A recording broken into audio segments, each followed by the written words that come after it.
আজ আমি আপনাদের সাথে শেয়ার করছি কিভাবে খুব সহজে ঘরেই একদম দোকানের মতো মুচমুচে আলুর চিপস তৈরি করবেন এবং সারা বছর সংরক্ষণ করে রাখা যাবে। অনেকেরই অভিযোগ থাকে চিপস বানানোর পর কালো হয়ে যায় বা নরম হয়ে যায়। এই ভিডিওতে আমি কিছু সিক্রেট টিপস শেয়ার করেছি যা ফলো করলে আপনার চিপস হবে একদম সাদা ও দীর্ঘস্থায়ী মুচমুচে।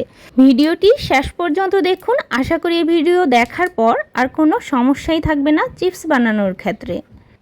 চিপস বানানোর ক্ষেত্রে একটু বড় সাইজের আলু এবং যে আলুতে একটু স্টার্চের পরিমাণ কম থাকে কিংবা আলুর খোসাগুলো দেখবেন যে একটু পাতলা টাইপের হয়, সেই আলুগুলোই বাছাই করবেন। আজ আমি 1 কেজি আলুর চিপস তৈরি করব। তো প্রথমেই খোসাগুলোকে খুব ভালো করে ছাড়িয়ে নিতে হবে। আলু ছিলে নেওয়ার পরপরই দ্রুত বাকি কাজগুলো করার চেষ্টা করবেন, এতে করে আলুগুলো আর কালচে ভাব হবে না। তো এখন আমি একটা কাটার নিয়েছি। এরকম কাটার যদি না থাকে আলু স্লাইস করার জন্য, তাহলে আপনি চাইলে বটি দিয়েও পাতলা করে স্লাইস করে কেটে নিতে পারেন। কাটার দিয়ে কেটে নিলে আলু স্লাইসগুলো সবগুলো সম পরিমাণের হয়, তাই চিপসগুলোও কিন্তু ভালো হয়। চিপস মচমচে না হওয়া এবং কালো হওয়ার প্রধান কারণ আলুর ভেতরের স্টার্চ। আলু কাটার পর সাথে সাথেই কমপক্ষে 4 থেকে 5 বার জল বদলে বদলে ধুয়ে নিতে হবে। যতক্ষণ না জল একদম পরিষ্কার ও স্বচ্ছ দেখাচ্ছে ঠিক ততক্ষণ পর্যন্তই জল দিয়ে পাল্টে ধুয়ে নিতে হবে।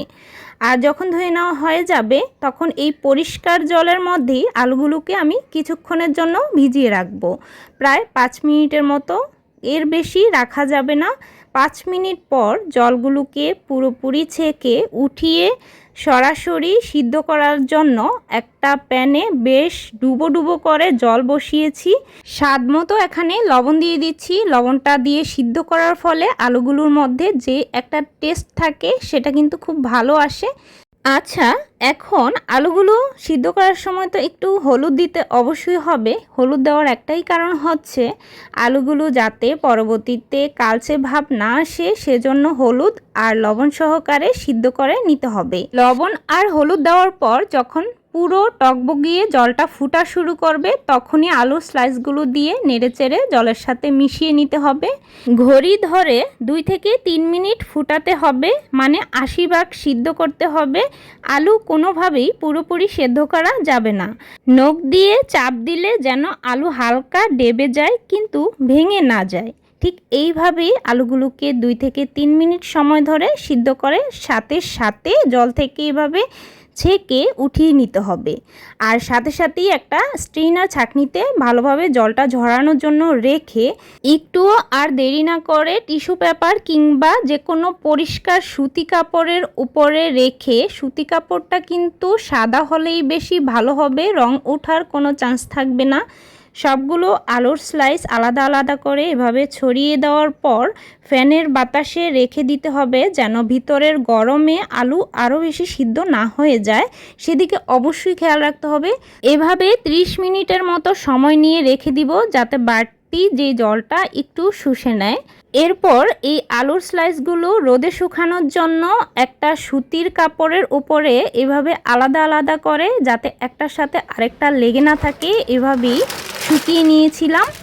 আর আপনি যেইভাবে ইচ্ছা, যেই পাত্রে ইচ্ছা শুকাতে পারেন, তবে আলাদা করেই শুকাতে হবে।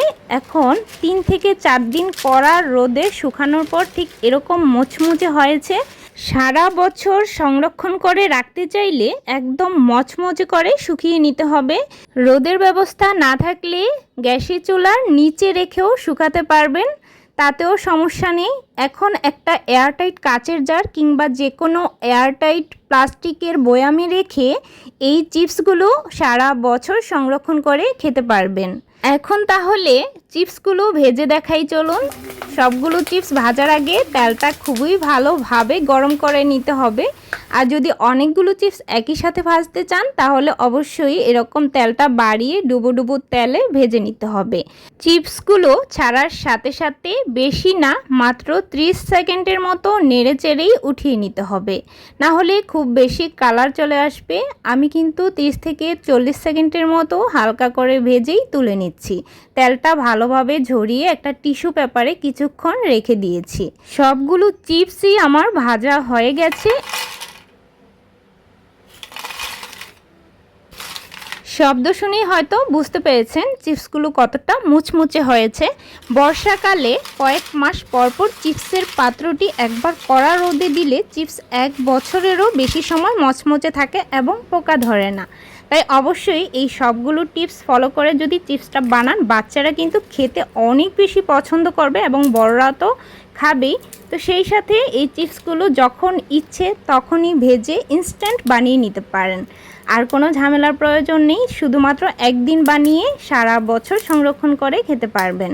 চিপসগুলো ভাজার পর বাড়তি মশলা অ্যাড করলে খেতে কিন্তু আরও বেশি টেস্টি হয়। সাথে আপনি চাইলে চাট মশলা কিংবা লবণ, একটুখানি লাল মরিচের গুঁড়ো অ্যাড করে মিশিয়ে নিতে পারেন। এমন আরও সহজ রেসিপি পেতে চ্যানেলটি সাবস্ক্রাইব করে রাখুন। রেসিপি ভালো লাগলে অবশ্যই লাইক, কমেন্ট ও বন্ধুদের সাথে শেয়ার করতে ভুলবেন না। আজকের মতো তাহলে টাটা।